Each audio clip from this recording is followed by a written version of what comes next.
Hello, everyone, and welcome to Mind Gap Podcast. Thanks for stopping by. If you like what we make here, please do us a huge solid and hit the like and subscribe button down below. We also live stream the podcast every Tuesday at 8 p.m. Central, and I host a video game live stream on Saturdays at 8 p.m. Central, so come by and hang out. If you're feeling extra giving, please check out our Patreon page. The link is in the description below. Thanks for tuning in, and enjoy the show. Mind Gap Podcast.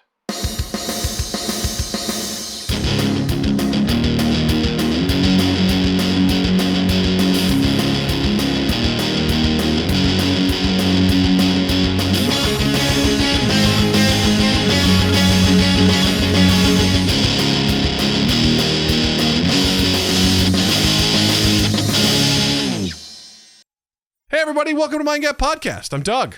I'm Justin. And we are thrilled to be here. We're back at it again for another week, another glorious, glorious week of this podcast. And I'm excited. I'm super excited. We got some fun stuff to talk about. I'm excited too. And I think glorious is an understatement for what this podcast is. I agree. I realize I'm just like fondling myself under my shirt right now. I'm just like scratching. I'm just like, yeah, get it. Get it. That's part of what makes this podcast glorious, right? Is when Doug fondles himself under his. No, I'm like itchy all over the place. I'm like, oh god, gotta get the itches.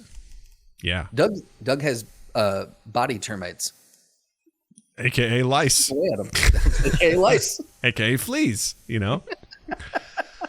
Oh, it's the good stuff. It's the good stuff. It's the good stuff. It's the good stuff. It's the good stuff. It's the good stuff. It's the good stuff. It's the good stuff.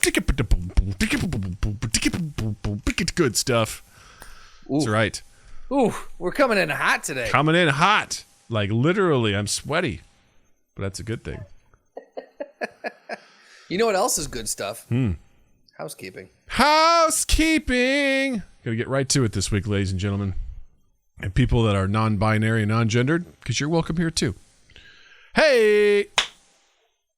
We got some stuff going on here that we say every week, and we're going to say it again because we need you to know that number one, we love you. And if you love us back, you can support us in a couple of ways. Number one, Patreon. Patreon.com/MindGapPodcast. Head on over there. You can subscribe to the $1 tier or the $5 tier. Either one is cool with us. Whatever's in your budget, we appreciate you. We appreciate the support. It supports the podcast and allows us to do cool stuff.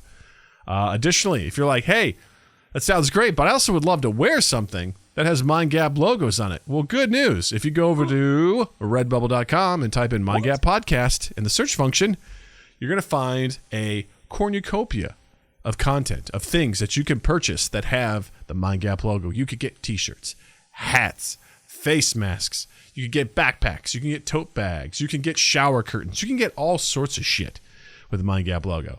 So on over there, buy till your heart's content. Be happy, and we appreciate that support. If you're like, Doug, that's great and all, but man, times are tough. Supply chains are crazy. You know, oil and gas prices are going up, man. It's like there's embargoes and sanctions and shit. Oil gas prices? Oil gas prices going up. It's like, man, how are we going to fix this? Inflation is through the roof. The consumer price index is off the charts. It's up 7%. Like, Doug, come on, man. Like, I love you, but shit, man. I got bills. That's cool. That's cool, Hick Doug. All you have to do is just hit like and subscribe on our YouTube video, youtube.com/MindGapPodcast. Super simple, costs you literally nothing, and it means the world to us. Really appreciate it. Well, I mean, technically, you have to have the internet, so it might cost them something. Yeah, but you already... It's a non-direct cost. You're already paying for the internet. You can go, that covers so many things. And part of this is just click. That's all you got to do. Click and click. That's it. And you can support us there. If you'd like to join in on all the fun and the inside scoops of what's going on within the Mind Gap world, please check out our Discord. The link is in the description down below. And essentially, you can come and hang out with us and meet all the cool people that are part of our community. Keep growing. You can submit Ask Practical Doug questions. You can submit throwdown ideas. You can hang out and play games with us. We played some Left 4 Dead 2 last Saturday. You could join in on that if you want to get on that. Just head down to Discord, join the family. We'd love to have you. And last but not least, if you didn't know already, we do live stream our podcast episodes every Tuesday at 8 p.m. Central, and I host a video game live stream on Saturdays at 8 p.m. Central. So come hang out. Come over there. Just hang out with us. We'd love to interact with you. We'd love to play along with you. We'd love to chat with you. And this Saturday is no exception. It's going to be a big one because this Saturday we're headed back into the dungeon. Shit. I wasn't ready. It's okay. Headed back into the dungeon. It came up quick. It did, right? It's only as opposed to 2 months. It's only been 3 weeks, so it feels like it just happened. It's Dungeons and Dragons, the fantasy adventure board game through Tabletop Simulator. Justin, Sam, Jared, and Eric are on the final adventure to defeat the evil hippie Necrotim down in his basement, his evil fun puzzle basement. And it's going to be a hoot and a half to see if these guys can make it out. They're in a tight spot because they went into the second to last room. They decided to open up the doors, and inside each of those doors was a monster. It wasn't good. They've defeated about half of them. But we'll have to see what happens. Yeah. Jared just goes, that's this week. Let's go! Even he forgot, so that's good. I'm glad I can help remind you. So, yeah, it's going to be a good time. Come hang out. I almost lost the Blessed Bow of the Elves, which is smaller and lighter than most bows and uses magical elven twine for tremendous accuracy. I don't want to lie. I was really hoping there's the slimes in this game, then they dissolve if they hit. There's a chance they can dissolve the weapon, and I was kind of hoping I could pull that off and just dissolve that one, but oof, the dice were in your favor, I guess, thankfully for you. Yeah. So, yes. So we'll see if the Dungeon Karens can make it all the way to the head office and finally complain to the manager, Necrotim, about what's going on. So come check that out this Saturday. That is March the 19th, 8 p.m. Central, youtube.com/MonGapPodcast. Booyakasha. Woo! That is professionalism right there. Coughing off mic. That was the period at the end of that promo. That's right. Cough! Justin, how's your week, man? It's good. Yeah? It was really good. Last weekend we went back to Chicago. We went back to the city of Shy. And I had pink eye. No, I didn't. I just wanted to rhyme. Conjunctivitis. That rhyme conjunctivitis. Go. Plantar fasciitis. So I love you more than I've ever loved you in my life. Victory sip. Well played. Yeah, no, we went back to Chicago for Christmas. I bought Beth tickets to. So Glenn Hansard is an Irish musician. He was in the movie Once back in 2006. Little indie film, ended up winning the Oscar for Best Song that year. And he and the other star, Marketa Irglova, they're both musicians, and they did a tour, a band called The Swell Season, based off of the music from that movie. And then they broke up, and they haven't really toured for like 15 years. They finally reunited, and in our almost post-COVID world, they're doing a little tour, and I got us tickets, and it was a pretty. Not only was it a meaningful concert for us, it was just a really fucking good concert. Nice. So, we stayed at a nice little hotel downtown that Beth has wanted to stay at for a while, so we had a really good weekend. Did not realize that this was the weekend that was the St. Patrick's Day celebration in Chicago. They dyed the river. And all the drunkards came out to start drinking top of the morning, putting the liquor away, and then putting it right back on the street with whatever else they ate. I hate St. Patrick's Day. Always have. Always will. Yeah. Any as if we need an excuse to drink as Americans. Yeah. And well, I love the fact that Glenn Hansard, he's Irish. And so obviously he had to comment on it. And he's like, I wish my people were never born. He's like, we're very proud to be Irish, and it's no secret that Irish people don't do St. Patrick's Day that Americans celebrate. That's not what it is. He's like, it's not the only holiday that was bastardized by the people over here. He goes, apparently Halloween was more of the Irish holiday, and it got turned into the ghoulish, celebration that it is. Again, just all about drinking. But he goes, I love the fact that there is basically a global Irish Day.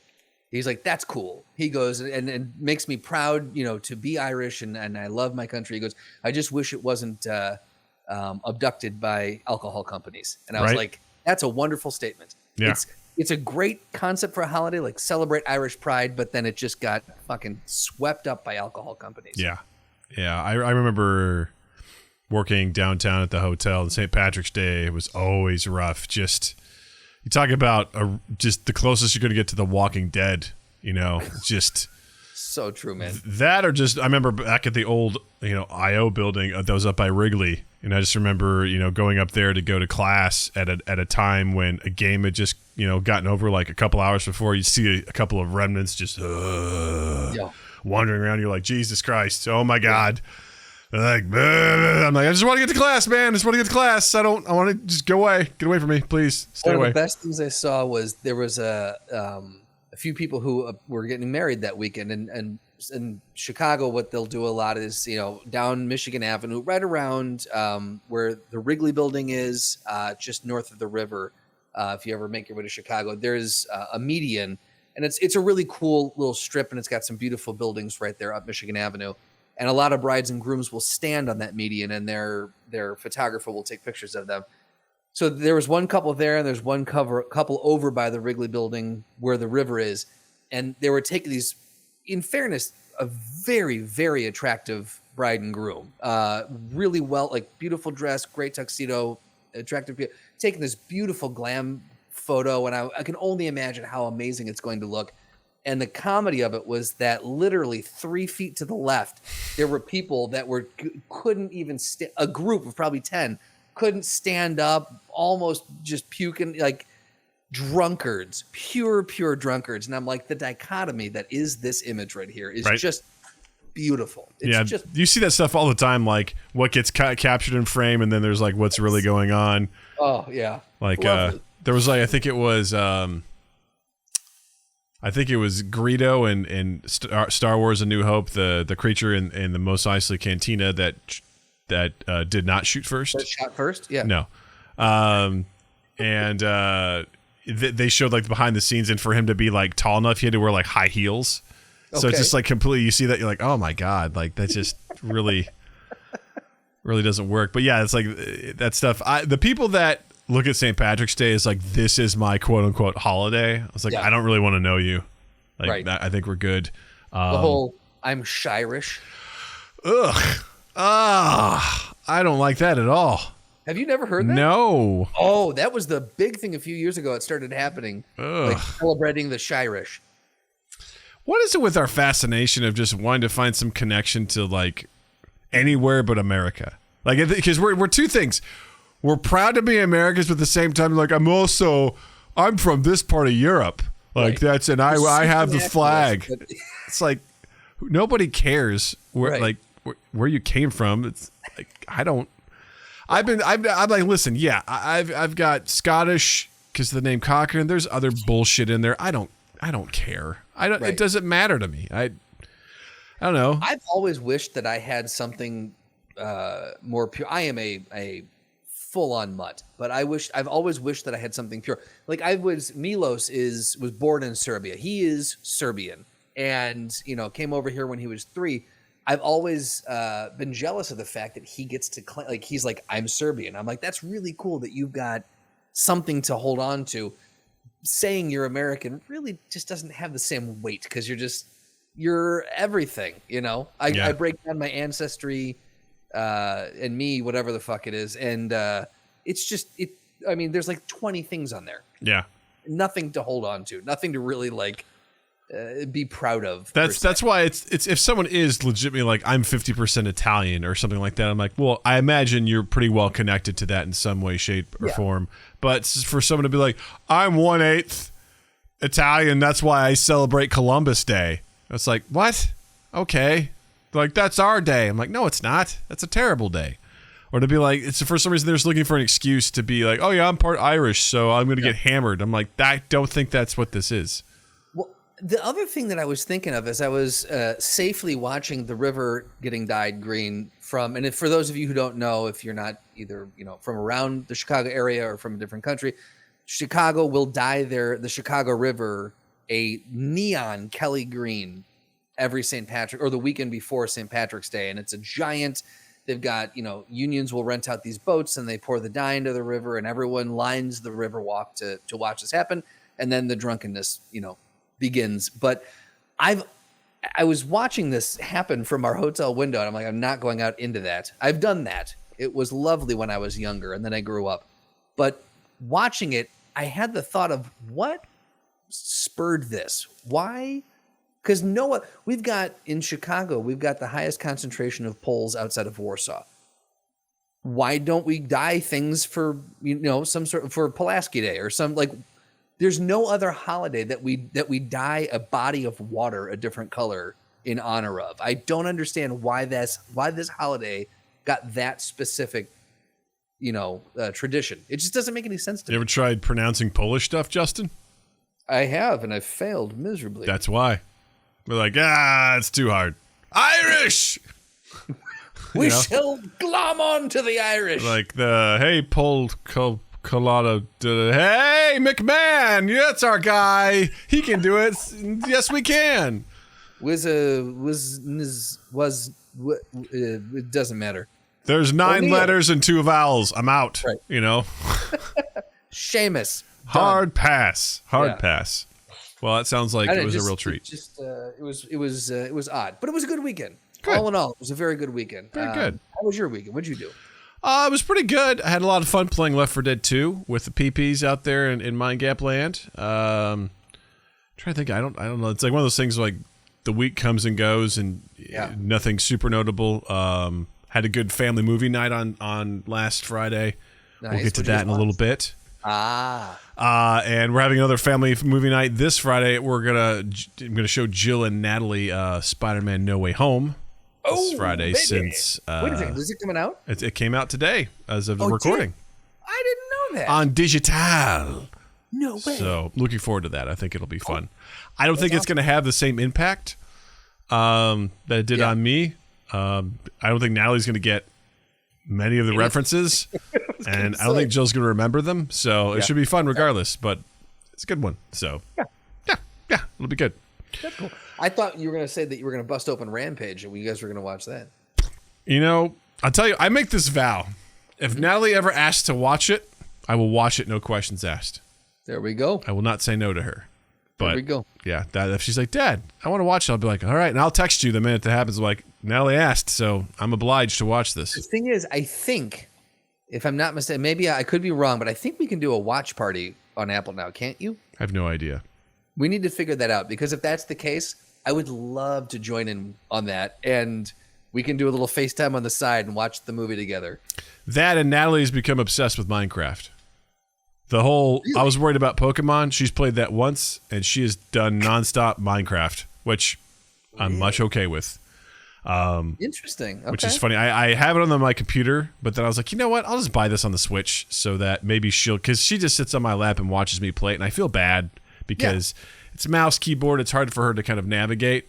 And then I was like, all right, well, let's. And she saw me and she goes, "Are you getting Minecraft for the TV?" I go, "Yeah." She's like, "Yay!" And we started playing, and then I was playing survival mode, which can get kind of hairy because monsters come out and attack you and whatever.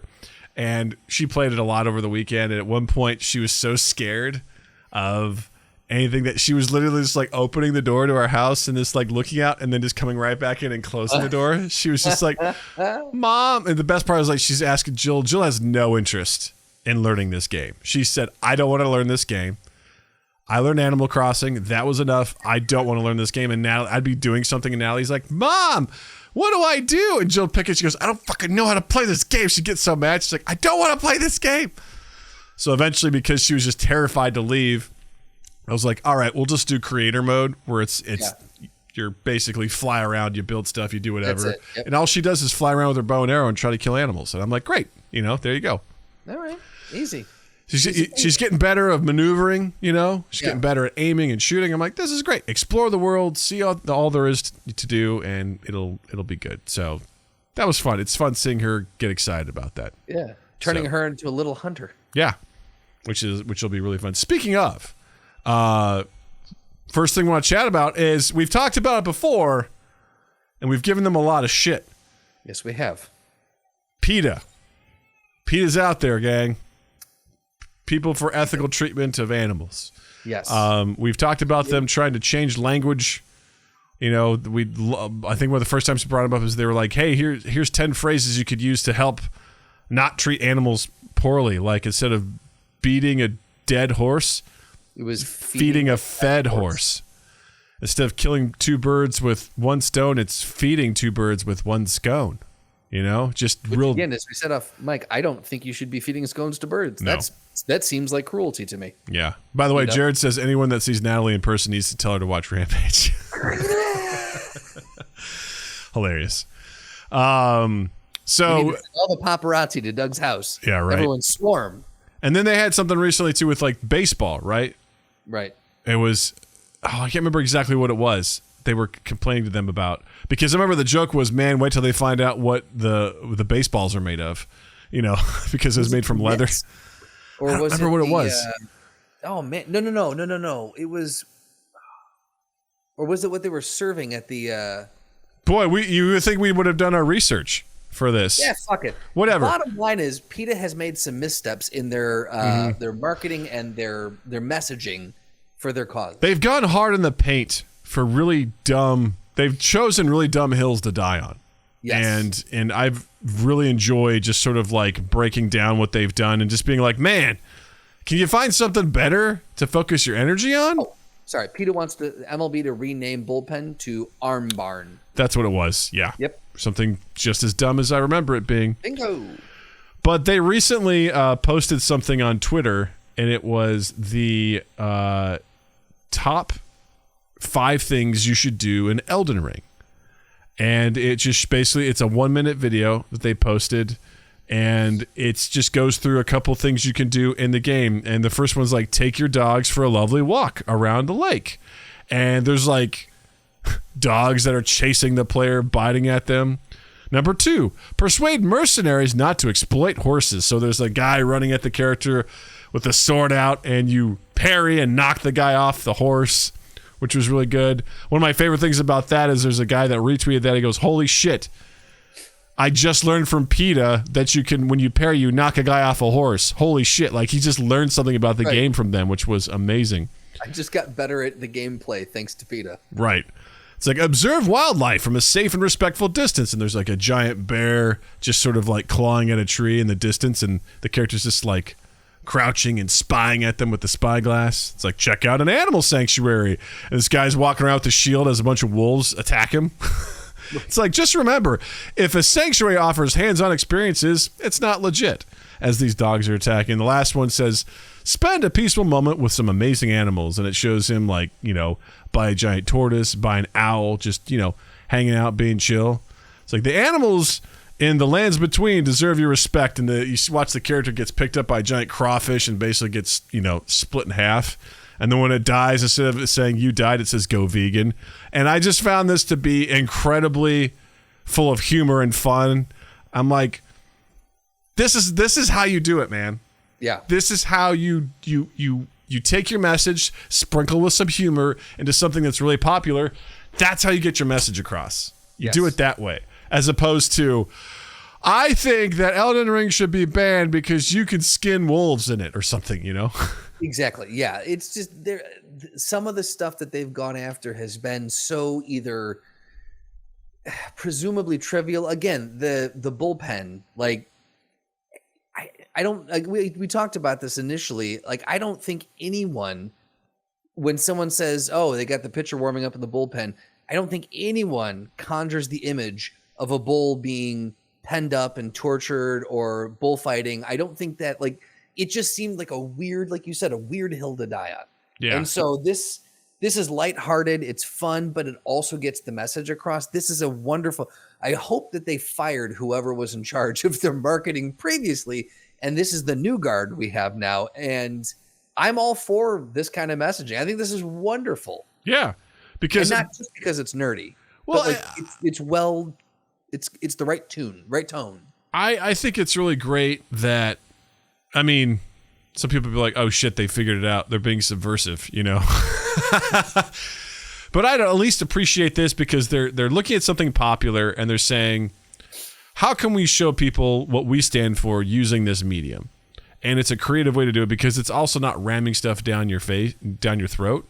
It's not super preachy, and it's not a dumb thing to go all out on. Like, I don't understand the all out offensive on something like you said, like bullpen. Listen, is that originally steeped in animal cruelty? Maybe, but that's not what comes to mind. It's not like the Washington Redskins, which for a long time has been bothering people, and people said, can we please get rid of this name? Like, this is very hurtful and yada, yada, yada.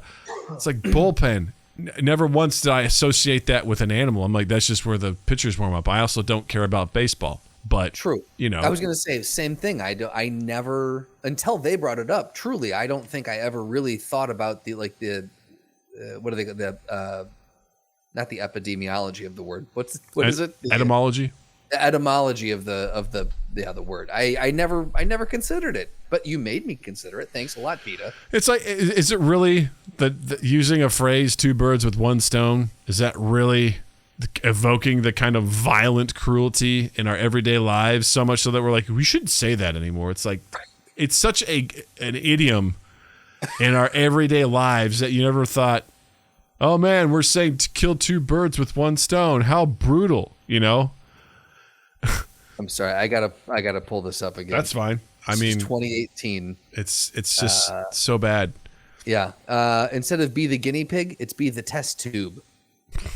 Instead of beat a dead horse, we said feed a fed horse. Bring home the bacon. Bring home the bagels. Bull by the horns. Take the flower by the thorns.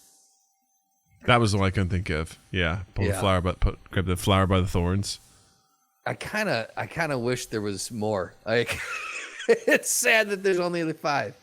I just feel like once you start policing people's language, especially over something that's so trivial like that, it's really you're not doing well. So I want to take a moment to really shout out to PETA. Hey, I well done. This is a great job. Yeah. This is really well done. Folks, keep doing this. Keep doing this stuff, because while I don't agree with everything PETA has to offer, I do love animals. And if you're going to try and educate people, this is the best way to do it, because you're not going to sound preachy, and you're gonna infuse some lighthearted humor that's also going to make people be like, oh, I agree. We should be kind to animals and things like that. And hey man, you're going to win people over with humor. All right.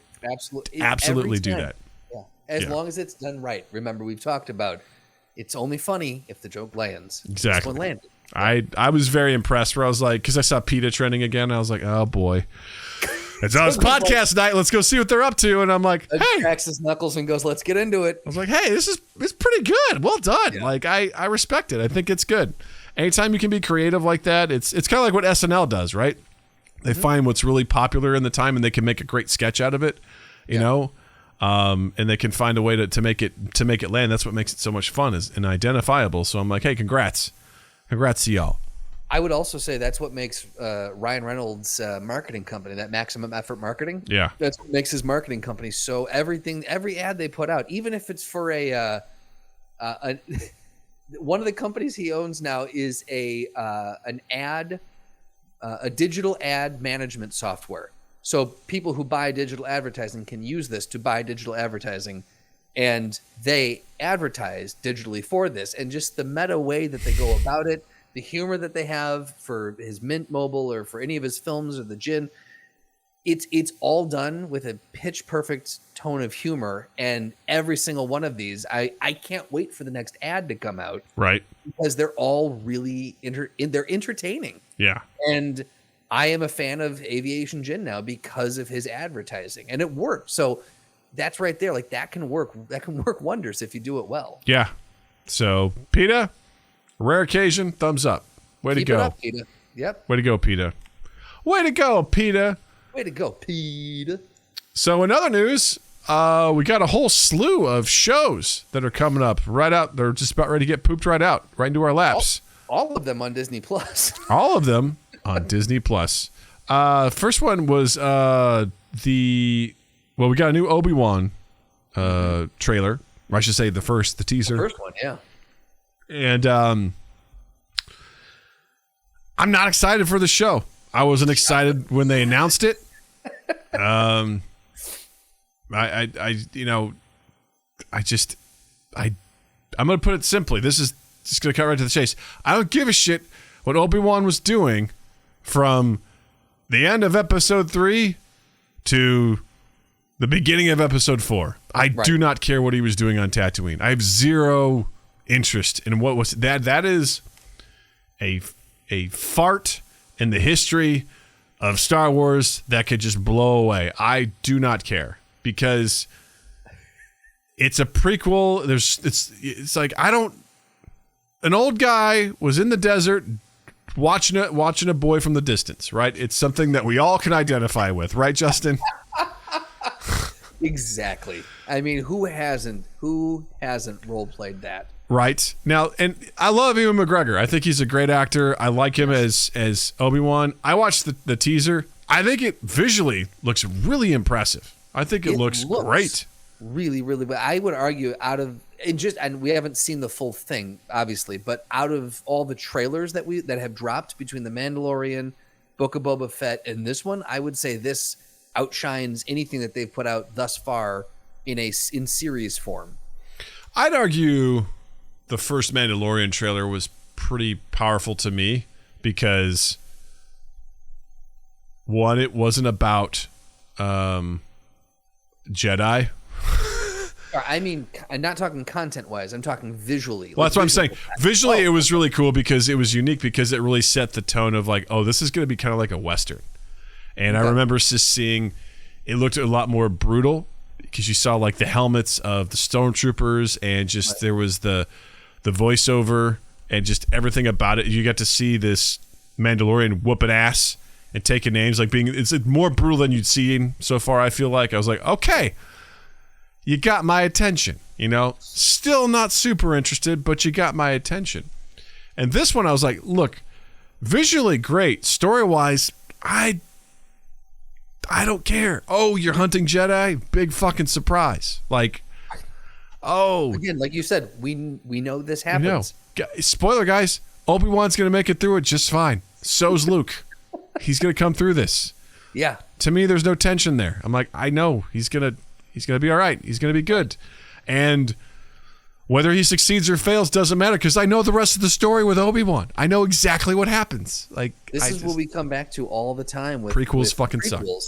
And you at first I wanted to argue this point when you brought this up for the first time years ago to me. I think it was like episode 19 or something like that.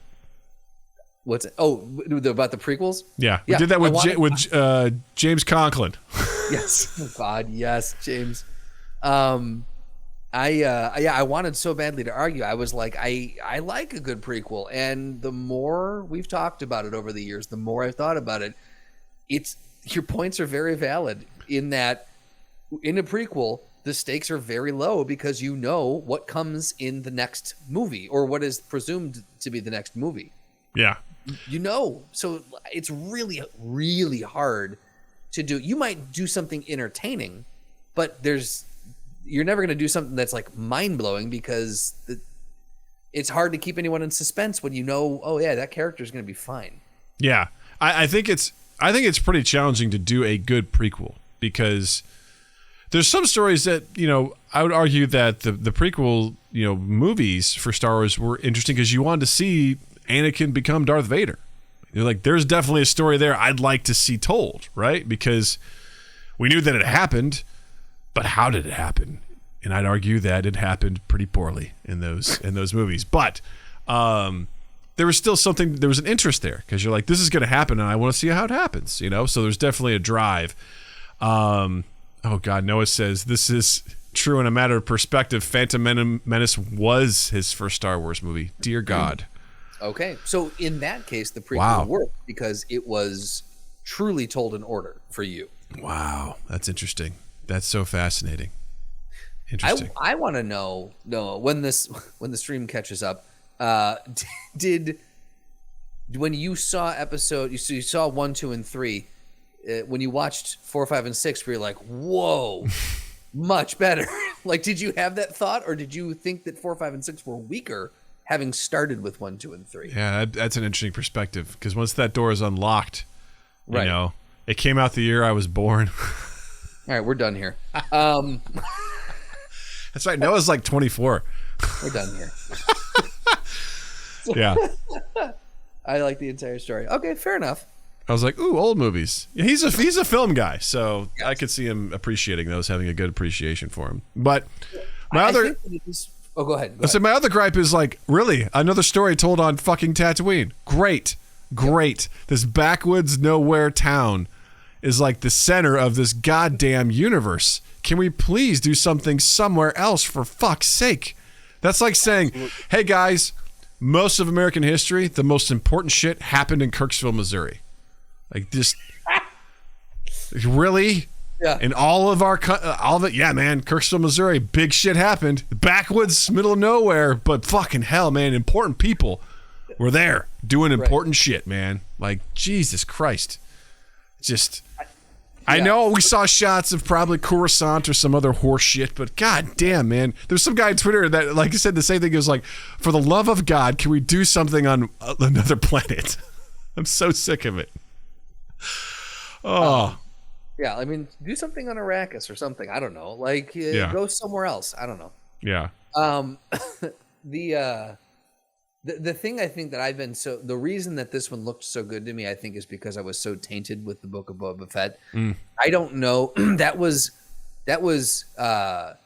student film level CG in the Book of Boba Fett. It was aggravating how bad the CG was in that series. And I think for this to come out, I'm like, oh, this looks like an actual Star Wars movie level, effects and graphics. And so I'm happy that whoever is behind this series, stepped up and didn't just phone it in and say, hey, my nephew can do, my nephew's got a green screen. Can we give him a shot? Yeah, man.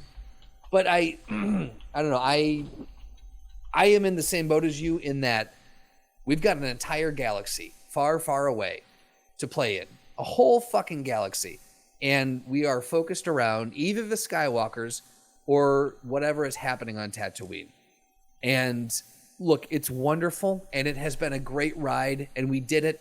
We got there, guys. But now, to your point, I will parrot it. For the love of God, can we find a new character and run with them for a while? Right. That has nothing to do with any of the people in this little insular, incestuous circle that, the Mandalorian knows Boba Fett, and Boba Fett knew the Skywalkers and Vader and Han Solo, and now we've got Solo, the star. Like, it's just, come on. It doesn't all have to be connected, man. Right. It's fine. It's fine. Yeah. It's super obnoxious, and I don't like it. I don't like it. Would you say, in fact, that you hate it? Stuff is stupid. Stuff is dumb. Doug hates stuff. Yeah. Jervis goes, we need a Yoda series just based on Dagobah. We just watch him as Yoda takes pisses into the swamp, right. into the swamp rivers. Yeah, listen, I hope it's good. I am more interested in seeing Obi-Wan than I am. I had zero interest in watching Boba Fett. Absolutely zero. And I haven't watched it, and I don't plan to. Just not interested. Star Wars, it's a tough sell for me these days. There isn't a whole lot exciting happening with it that I really enjoy. So it's a real tough sell, and it makes me sad because I used to really, really, really like that stuff, and now I'm like, it's just not doing it for me. But additionally, other things coming our way. Moon Knight. Apparently, the initial reactions for this show are solid, really good. Mm-hmm. Some people even going as far to say it's the best Marvel series yet out there. That is really, really high praise if that's the case. Yeah, I'm curious because I don't know much about Moon Knight. I know Wolf was on here a couple weeks ago, and he was talking about how much he enjoyed it and kind of breaking down the character and whatnot. And it sounds very interesting. And I love Oscar Isaac. I think he's phenomenal. I also love Ethan Hawke. I love that guy. He's such a great actor. I'm really just curious to see. I think part of the stuff that's overwhelming right now with Marvel is there's a lot of new stuff, which as I go from complaining about how we never do anything new with Star Wars, just my concern is that I'm glad we're taking some chances to introduce new characters and do all this sort of stuff. It's just a lot. We go from one polar opposite to the other, where I'm excited to see Moon Knight. I'm excited to see what's new with Multiverse of Madness. We've got Thor: Love and Thunder. The internet's about ready to explode with rage because we haven't gotten a teaser for that, and that comes out in like June. Oh shit, that's right. Yeah, so people are like, "Where's the trailer? Where's?"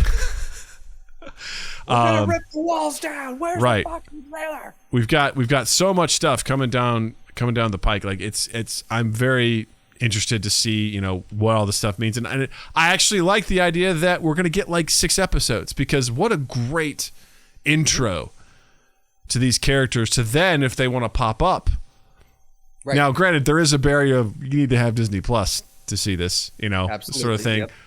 But hey, Disney gonna make money. We're Disney gonna make money. That's true. But I think I'm looking forward to it. Like I was thinking back on when we initially were seeing the rollout of the MCU, back so many years ago, and the fact that it didn't seem like there was.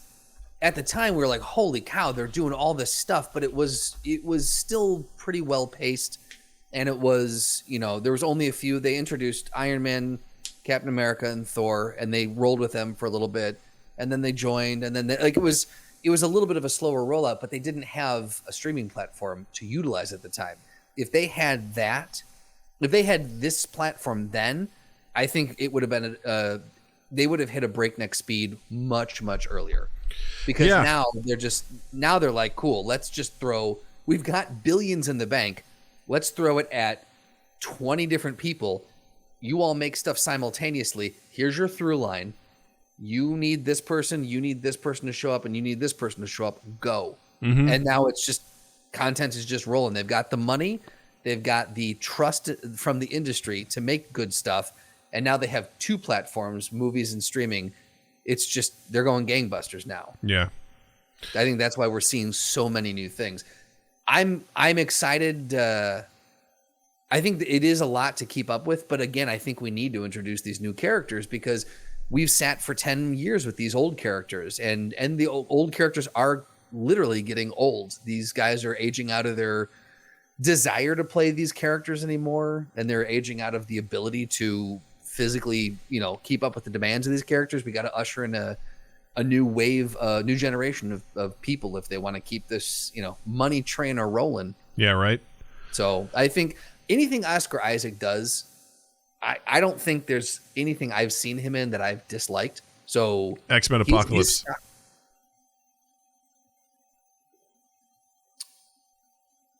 His stock is he's way up there for me. Hey, we all have stinkers, okay? They can't all be gems. Well, that's the thing is everyone forgets about that movie, as they should. I know. Yeah. I watched it the other day I fast forwarded through it. Yeah. Just kind of picking up the big action sequences. I was like, well, maybe, because I watched it on a plane initially, and I'm like, well, maybe. And I was like, fuck, no, this movie is dog shit. It's funny when you revisit that stuff and you're like, yeah, just as bad as I remember. Yeah, I was right the first time. Yeah. The only good thing about that movie is the small bits of Michael Fassbender, Magneto, in the beginning of the movie. Phenomenal. Sure. Hands down, that guy and McAvoy, those guys, goddamn, doing their damnedest to try and hold that movie afloat. And Fassbender, when his family gets killed, spoiler alert, and he basically loses his shit. So awesome. Yeah. So yeah, really looking forward to Moon Knight. Comes out March 30th. Looking forward to catching that. It's funny because I was just mentioning that to Jill over dinner, and Natalie's like, "A new show?" I was like, "Yeah." She's like, "Can we watch it?" I'm like, "It's not out yet." She's like, "Oh." I'm like, "I don't even know if this is a show for you, kid." Like, Natalie's learning expectation and patience. Yeah. Yeah. So she's very excited about that. And then also, as Noah mentioned also in the chat, the Miss Marvel trailer dropped today. Which was very cool. This might be a Natalie show. That one looks very much like a Natalie show. Yeah. It's very cool about Kamala Khan and how she becomes the titular Miss Marvel, which is really exciting. I've grown to like her actually from playing the Avengers game because she's kind of interesting. Okay. Kind of the main character. One of the main. You start out with her and everything. You get to really know her, and her abilities and what she does. And she's actually in that universe, the Avengers, essentially, there's a tragedy that causes a lot of damage, and the Avengers disband. And she's actually the one that brings them back together, which is kind of cool. That's cool. And she's just a perky, naive, fun kid who's just trying to be a hero, trying to find her way in the world, and it looks really cool. And I think this has got some similar elements to it of teenage girl doing teenage girl stuff, but then also at the same time, she just is infatuated with Captain Marvel, wants to be a superhero. And that's something that I think was cool in the game, is they talked about is, she trains on her own. She wants to be a superhero, but people tell her, like Bruce Banner's like, this isn't an easy life. Like, you have to make real tough decisions sometimes, and you're not going to like the outcomes and just, the progression of being a hero. I'm really curious to see. I'm just really curious to see what it's all about, and I look forward to seeing it. So, I remember just in general, when I used to play Marvel Strike Force on my phone, and her character popped up, and I was just like, yeah, I'm not into this, because she's kind of a weird one. She's technically an Inhuman, which I don't think they're really exploring too much in the broader. They got Humans coming out. Yeah, they're relaunching the. They should. That's serious. So I mean, I think they're going to be exploring. Yeah, and I guess Agents of S.H.I.E.L.D. dealt a lot with Inhumans as well, so it's kind of weird how they haven't really talked about it. But Sorry, Noah goes, ugh, another movie in New York. Can't we get a new city in this multi-billion-dollar franchise? Doug probably. You know what? It's fair. Here's the thing. No, it's not fair, and here's why. New York is a gigantic metropolis. There's a lot going on. There's nothing fucking going on Tatooine, on the goddamn planet. It's a backwoods planet. There is, Doug. No, Obviously there's not.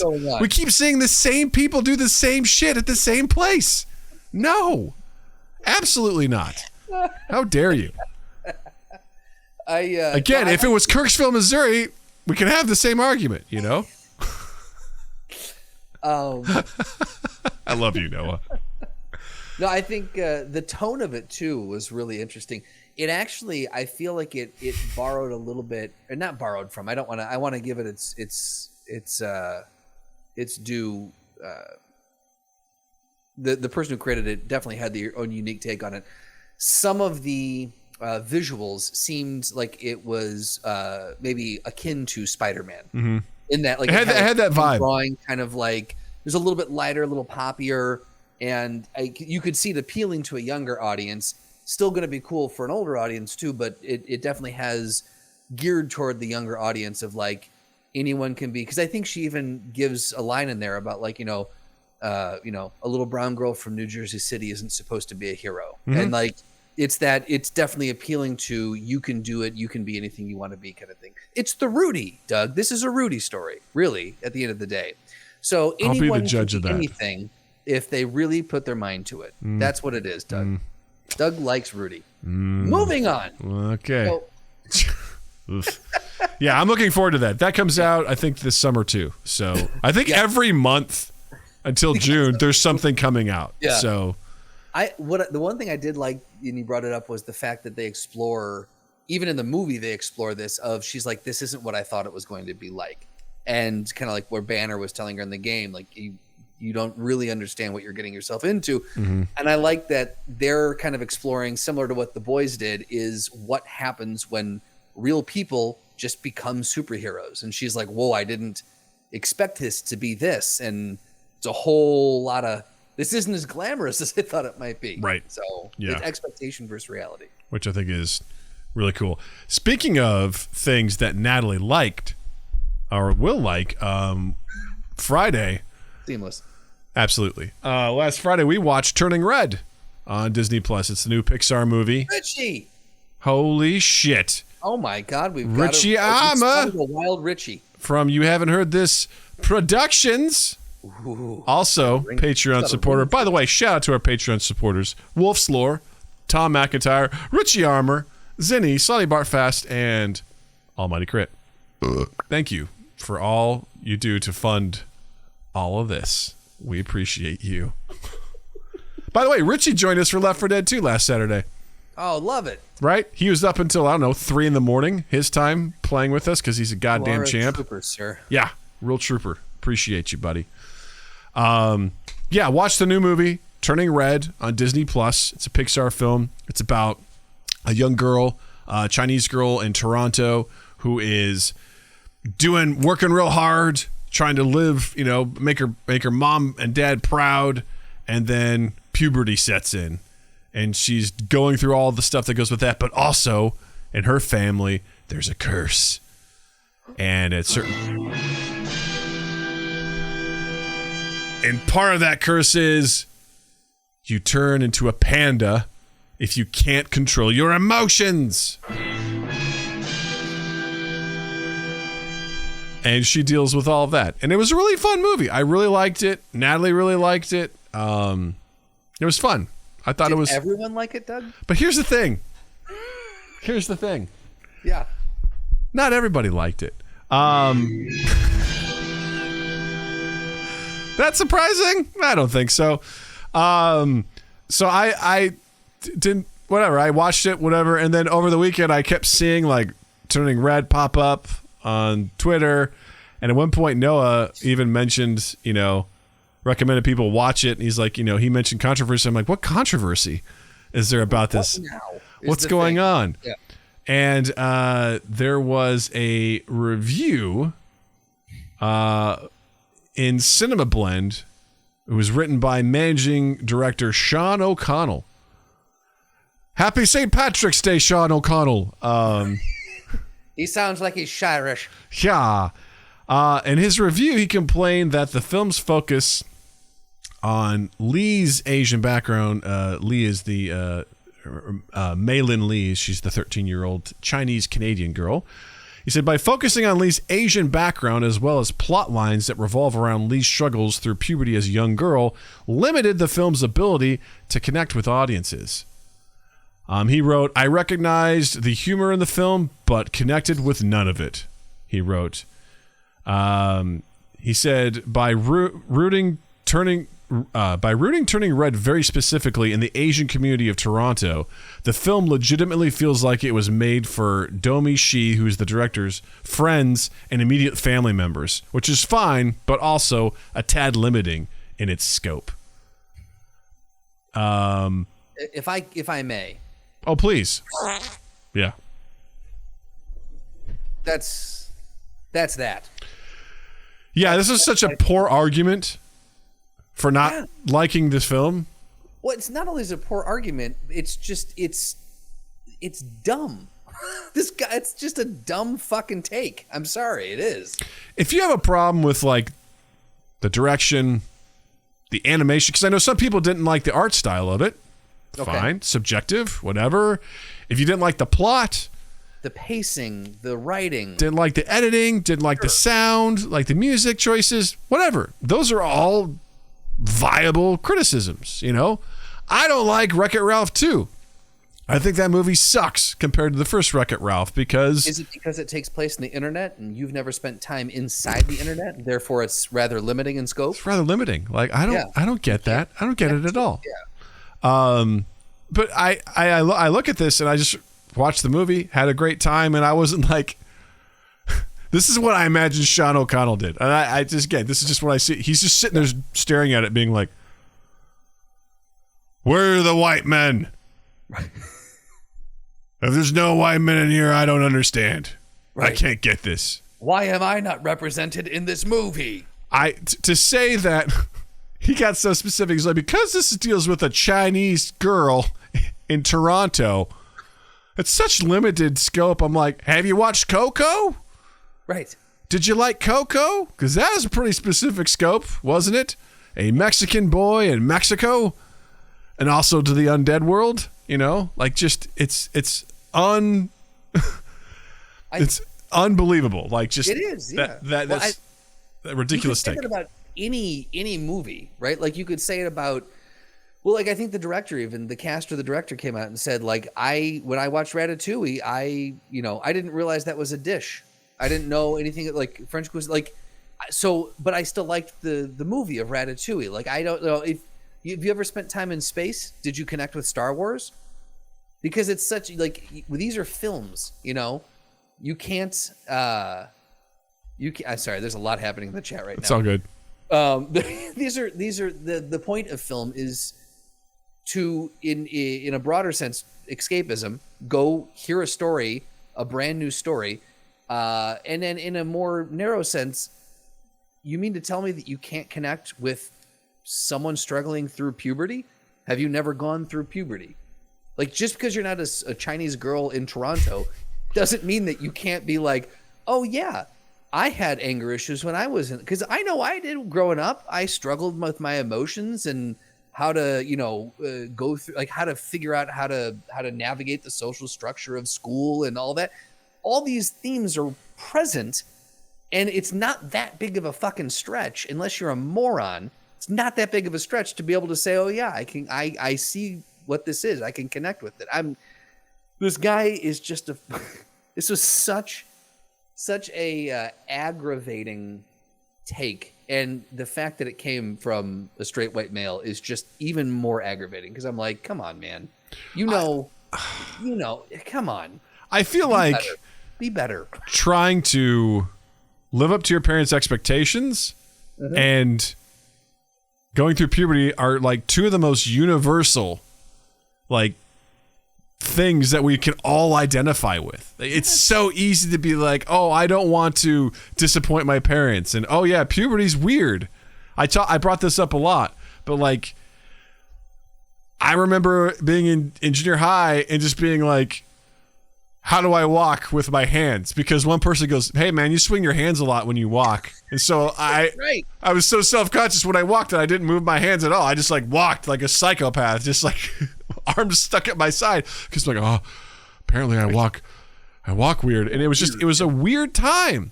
Just everything about me changed. I got contacts. I got braces. I started doing a lot of sports. I started being really into girls, and just my whole world changed. It was weird. It was complex, and I see this movie, and you've got a girl who is dealing with the idea of honoring her parents and her ancestors. Like, that is huge within that culture. It's like, hey, it was the whole deal of like, you do what we want to make us proud, not what you want to do. And I feel like we've all been there, right? Where someone is really pressuring us. It's like, hey, you should do this. You're like, but that's not really what I want to do. That's so many movies. It's so many movies, and I would argue that the majority of people probably, unless you're really fortunate, probably have dealt with someone else's expectation on them. It is a very, very common life theme. Yeah.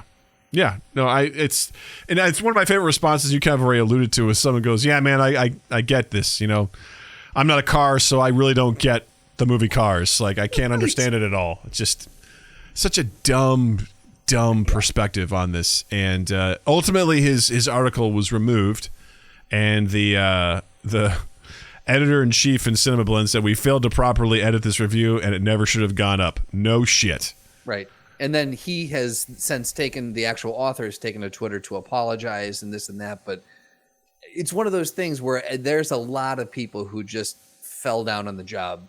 Yeah. At Cinema Blend, like that. Yeah. The author should never have should have had better sense. If you're one of the head writers over there, you should have had better sense than to write that. And then who caught it? Who was reviewing these articles before they go out? Yeah. I don't know, man. Like, again, if you want to debate other elements of the film, sure, fine, that's cool. But to be like, nah, I think this is pretty limiting in its scope because it takes place in Toronto with a Chinese girl and her family. I'm like, okay.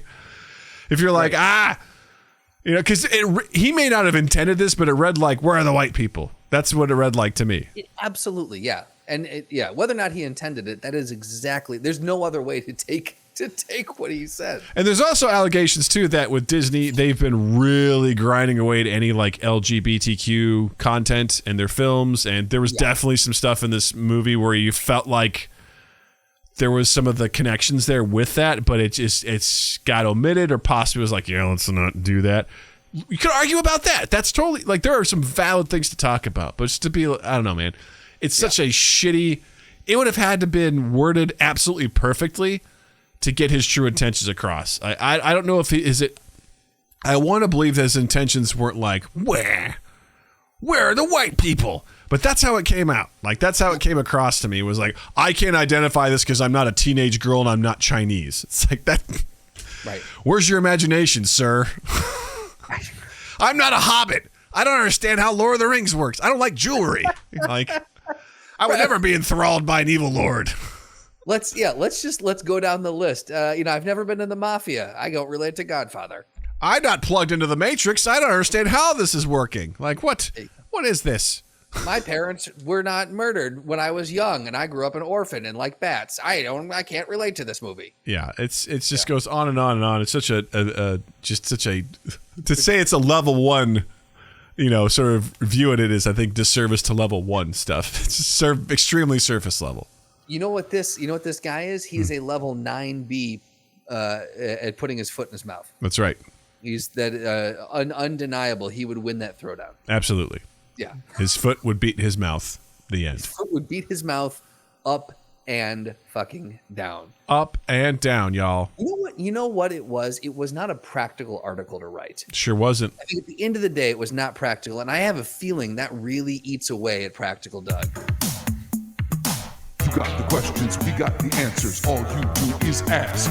Practical, practical, practical, practical, practical, practical, practical. Ask Practical Doug. Oh, boom, boom, pew, pew, pew, pew. So if you've never joined us for this segment before, Ask Practical Doug. There's a small Doug that lives inside the Big Doug. That small Doug is known as Practical Doug, and he helps Big Doug through life's decisions. He helps guide Big Doug's hand, if you will. And our audience, be it on the live chat as you're watching this on YouTube or on our social medias or on our Discord, you can send us your questions. You can ask Practical Doug something. If you're on social media, hashtag Ask Practical Doug, and you might get your question answered here on the old segment. So we've got a few new ones, and I just feel like I want to save this one from Jared because it's just so good. I feel like we need a really good guest to pull this one out because I want to hear what the guest thinks too. So I'm going to go with this one from Slotty. All right. Okay. Have you ever picked up roadside furniture? And if so, what are your criteria that make it worth stopping for? Now, this was prompted by a tweet from @theCatWhisperer, who said, "One day I hope to be wealthy enough to not do a double take every time I see abandoned furniture on the side of the road." So to you, Doug, Practical Doug, what makes roadside furniture worth stopping for? Great question. This brings me back to college, particularly the summer before my senior year when we actually got our house, and where we were renting a house that year. And we were just spring cleaning, man. It was like Christmas. I remember us driving around looking, we all heard rumors of like, hey, where's the rich side of town? Let's go over there because they're rich and they're probably going to throw away really good stuff. And I remember we grabbed a couch. We grabbed like a coffee table and all sorts of stuff. And looking back on it, it's pretty disgusting to think that we grabbed someone else's couch. That was just on the side of the road. Like, you don't know, even back then, Jill was like, "This is pretty gross, guys, that you would do this." Because you don't know, this wasn't like refurbished. It wasn't cleaned. It was sitting on the side of the goddamn road. Like, just who knows what was crawling around in there? Who knows? Like, it was disgusting. And the thing is, getting older and buying furniture, Jesus Christ, is it expensive? Like, it is. Yeah, it is. Not cheap. Unreasonably at some points. We bought a new couch last year, and I was like, dear God. Like, I'm like, this is probably going to be that much. Looking at the price tag, I'm like, fuck me. And we have to order this? Like, what? Right. Good God. Yeah. So, I have picked up roadside furniture. Yes. I haven't done it since college because just like Jill got me to stop eating at buffets, she was also like, don't pick up other people's furniture because that's gross. Stop it. If I didn't have Jill at my side, probably still be picking up furniture on the side of the road. Do you think you would, huh? I think the criteria is, one, you got to check it like while you're there on the side of the road. It has to be in decent condition. I see stuff where it's like, oh, this is obviously broken, right? Or someone will put something out that says free. I'm like, oh, that's beat to shit if that's the case, because you really just want this out of here. Which, by the way, I'd recommend Free Cycle, or there's some pages that Jill uses all the time where people psychotically stock those to get the most random shit. I'll give you a perfect example. Please. I bought a lot of Spindrift like packs, especially for when Noah would come, and it comes with the worst flavor of all time, which is grapefruit. And I'm sorry, what is Spindrift? It's like LaCroix, but it's just like a different brand. It's the same thing with LaCroix. I have a bunch of grapefruit. Grapefruit's nasty. I don't want it. So I had like 20 cans. Like compliments. And Jill was just like, posts on there, hey, I got 20 cans of LaCroix or Spindrift grapefruit. Who wants it? Within seconds, I'll take it. She's like 3 people, and she just leaves them on our front step. People come pick them up. People they get stuff. I'm like, okay, I guess that's cool. We've given dressers and stuff away because there's people that are like, hey, I actually like to take these and redo them, and actually themselves, like, they want to refurbish it and they take it and they're on their way. I'm like, that's cool. But for me, what would make me stop and pick up roadside furniture?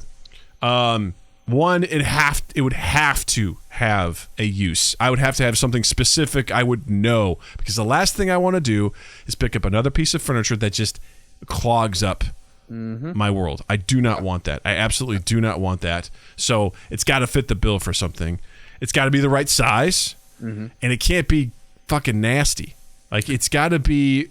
It can. I have some standards that would probably be below what Jill would want, but I would look at it and be like, I could probably swipe that off and it'll be good. But if it is, I'm also not a craftsman. So if it's just super fucked up, it's like, oh, you just got to cut up some wood and put a 2x4 on there, sand it down, and then just throw some, caulk it up. Nah, man, I'm not doing that. Like, I don't have the skills for that, or the patience for that, or the desire to do that. So it pretty much has to be intact. So to recap, it's got to have a specific purpose. It's got to fit, the size-wise, it's got to fit where it's going to go. Because also the thing is, too, like, call it practical, call it lazy, like, I got to be able to get in the house relatively easily. And I don't want to have to ask some poor fucker to help me do it, because I hated that. People are like, hey, you got a truck when I was in college. Can you help me move? Oh, fuck you. No. Right. I don't want to inconvenience anybody.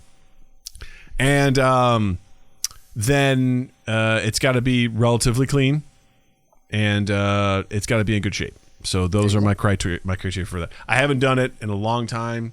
Have no desire to do it unless somehow I saw something that really spoke to me, but I can't even imagine what that would be. At this point, your house is set with what you guys need right now. Yeah, I'm fine. So what would you even need? I roomed with a buddy in college, and he still is one of those guys who can see something and go, ooh, I can use that to make this, like, just his mind. I think his dad was an engineer, and he must have inherited some of that DNA, because his mind just worked in those really creative ways. He was a musician also, and went to school for Foley art. Oh, cool. The people who do sound effects and such, like footsteps. Like, I thought you say like farts. Yeah, I mean, look, if it calls for it, fart into a microphone. That's all I'm saying. But he would, all the time, he'd come back in and he'd be carrying something under his arm. He'd be like, dude, I found this in the alley. This is great. And he'd haul it into his room. And you'd go in there, and he had this like rack built out, this sound rack that he would be either he had amplifiers in there or other like interfaces, or he was using it to store different things that he would use for Foley sounds.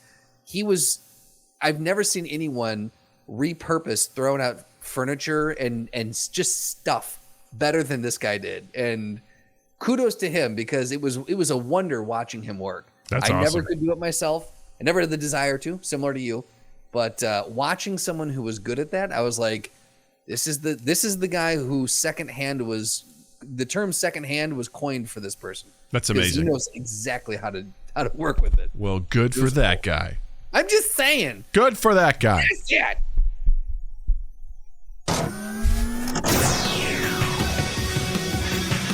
Welcome to the Throwdown. Oh boy. Oh They boy. both have one? Hold on, Justin. Keep it in your boy. pants. I'm keeping it inside. All right, gang. If you're not familiar with this, welcome to the Throwdown. This is where two things enter an arena, and one must come out alive, and we have to decide what it is. Our Council of Elders, a.k.a. the Shadow Council, lets us know at the last minute what these things are, and we just found out what they are, and we are about ready to get into this. So, Justin, drum roll, please. This week's Throwdown is Radioactive Man from The Simpsons versus Radioactive Man from the Marvel Universe. This will be very interesting. This is very interesting. I didn't realize that Marvel Universe had a Radioactive Man, though it probably should not surprise me. Yeah. In fairness. Why can't I close this fucking ad? Because this site is this website. It just keeps opening a new... something to behold, let me tell you. I want it to go away. Okay. All right. Interesting. Okay. Oh, all right. damn it. Ad keeps popping up. Okay. Who do you want to start with? We finally got one that's a different... They're different tiers. I'm so excited, Doug. I'm so excited. I'll do Radioactive Man from The Simpsons. If all you're right. cool with it. Let's start it up. So he is a tier 7A. His origin is The Simpsons. He's a superhero millionaire. He is superhuman physical characteristics, enhanced senses, flight, nuclear heat vision, fire manipulation. He can set his opponent's pants on fire with nuclear heat vision. He's got light manipulation. He can emit light from his body by using nuclear power. Radiation manipulation and absorption, can turn himself into a nuclear reactor to absorb radiation from a mutant spider and the resulting radiation from the detonation. He's got resistance to radiation and lava. He bathed in hot lava. He's got an attack potency, mountain level, can explode with the force of 100 megaton bomb. I feel like that's going to be important to remember. I think you're probably right. Of 100 megaton bomb. His speed is unknown. He can lift an asteroid. Similar striking strength, mountain class. Durability, he survived and absorbed an explosion that would affect a city. Stamina, superhuman. He's got melee range, several meters with nuclear heat vision, and tens of kilometers with radiation. He's got no real equipment, and his intelligence is high. Built a functioning and complex machine. He built a functioning and complex machine. He built a fucking machine based on a radioactive ape's notes. He built a fuckbot. His name is Doug. Hello. Based on radioactive ape's notes. Reprograms robots. This guy's very smart. Yeah. His weakness is that his personality is permanently stuck in a conservative 1950s outlook on everything. I love Simpsons writers. Right. No matter what the time era in question was, in order to preserve his secret identity, Cloud is constantly wearing various types of hats in order to conceal the lightning bolt shaped shrapnel sticking out of his head. All right.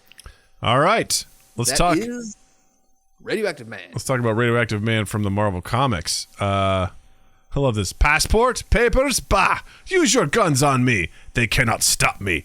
Nothing can. So he is... Radioactive Man is Dr. Chen Lu, a Chinese nuclear physicist, working on a way to defeat Thor. All right. Ooh. Interesting. So he's a tier high 8C. Ooh, high 8C. High 8C. He's a mutated human, member of the Thunderbolts and People's Defense Dorks. I think that meant Force. No, maybe not.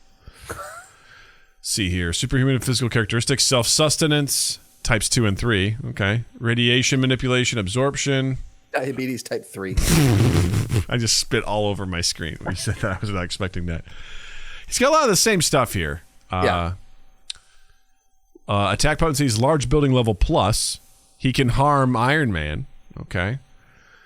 Speed massively faster than light. He scales to Thor. All right. Lifting strength at class 5. He's able to throw around a forklift, so doesn't seem like he's as strong as the other radioactive man. Shrinking strength is large building class plus. Durability, large island level. He tanked a hit by Iron Man with ease and took hits from Namor and She-Hulk. Higher versus his force field. He withstood blows from Thor and other various superheroes. His stamina is extremely high. Extended melee range. Optional equipment is Chemical X, whatever that is. Intelligence, at least genius. He's an expert. Not high, he's genius. Yes. He's an expert in radiation nuclear physics. He's among the world's foremost authorities on the effects of radiation has on human anatomy. Weaknesses.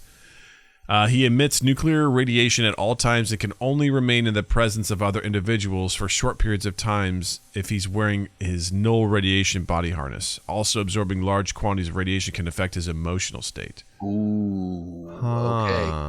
Mm-hmm. I'm seeing a weakness here. Interesting. So, for straight strength, see, this is interesting because...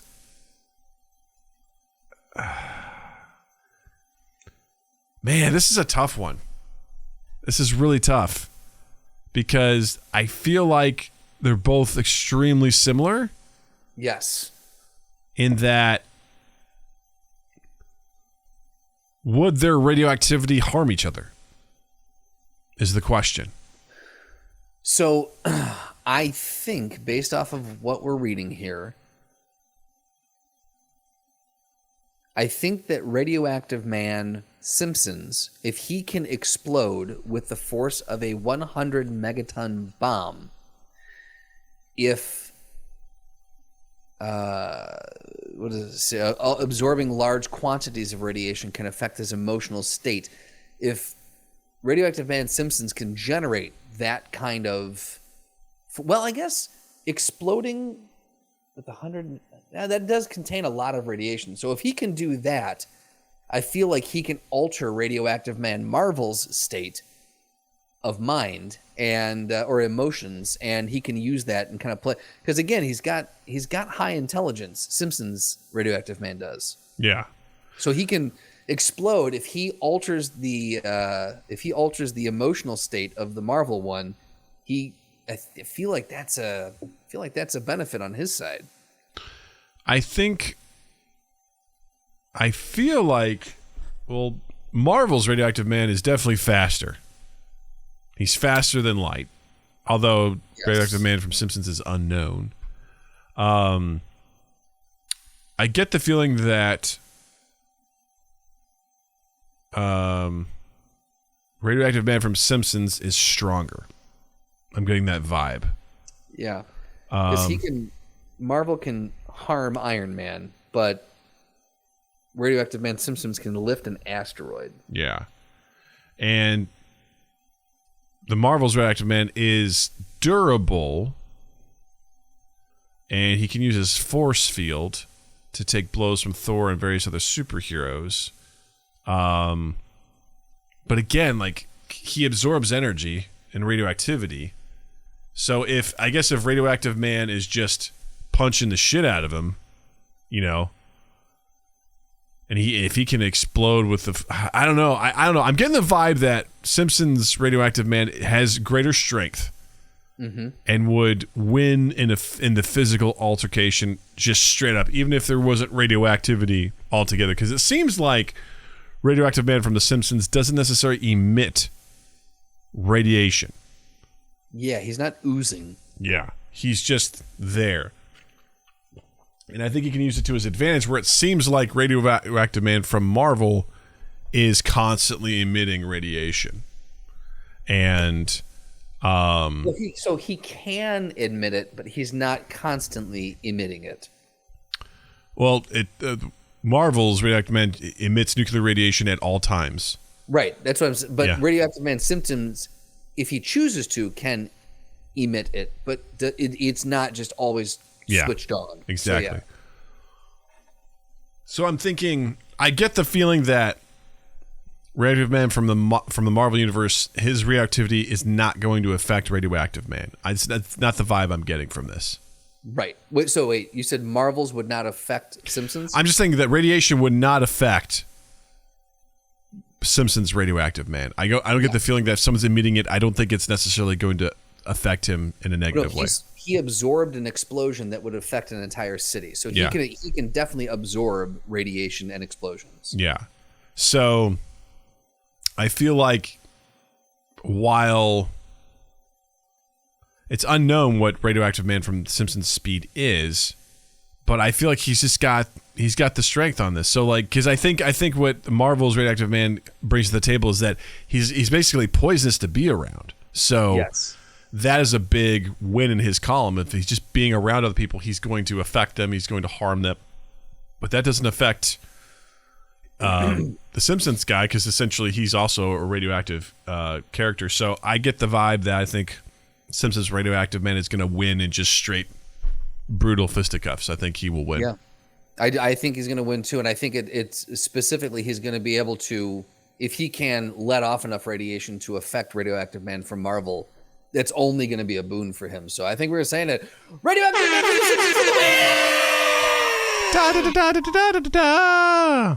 Nice. That was a good one. Thank you to our council, as always. Y'all are always on point with your shit, and we appreciate you. I tell you guys, these are ones that we probably wouldn't have been able to come up with ourselves. Absolutely not. Yeah. In our council, we trust. So thank you, as always, for taking care of us. Trust. That needs to be, if someone, Jared, I'm looking at you.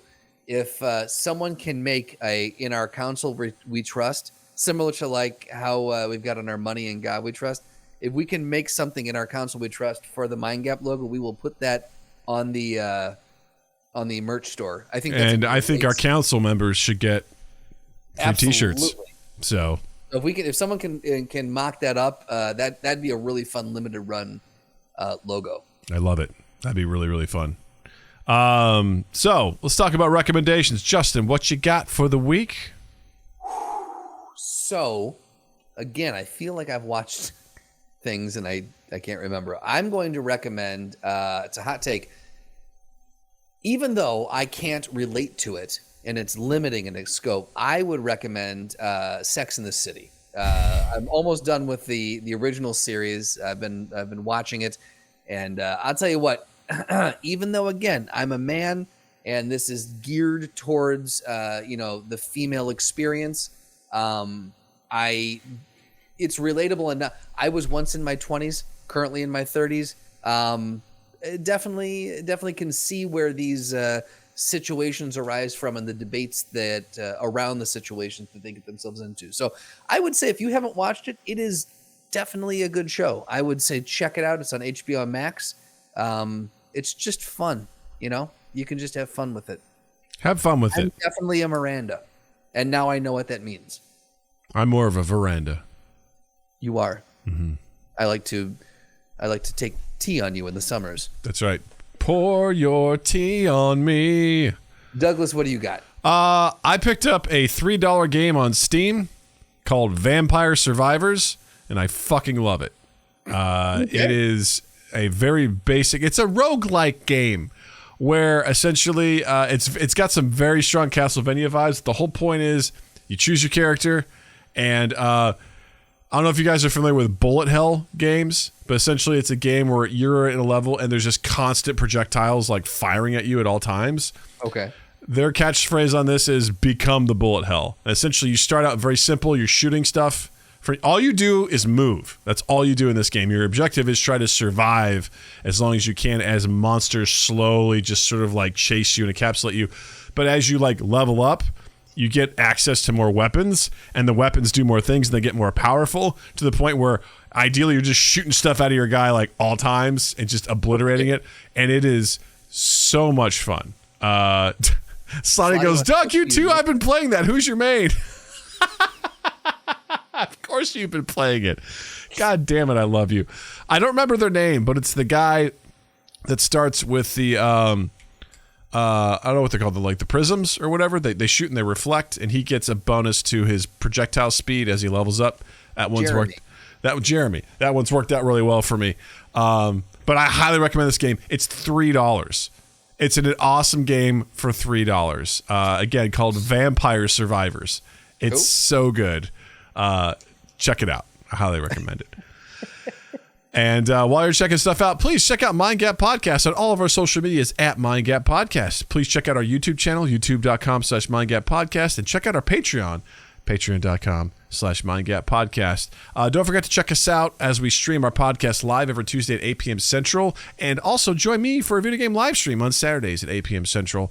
Don't forget, Dungeon Karens this Saturday. Maybe it'll be the last one. Can they defeat the evil Necrotim? Let's find out. Come check us out. And don't forget to check out Justin online as well. On Instagram and Twitter at Justin_Michael, spelled Mikel. It's the fun way of spelling it. And while you're in the online realm, check us out on Spotify, Apple Podcasts, Google Podcasts, Amazon Music, Samsung Listen, all the places, Podbean, all those things, where you can share us around, like, subscribe, rate, review. The rating and reviewing and the sharing, always greatly appreciated. And then just keep an eye on all of 2 East 8ths.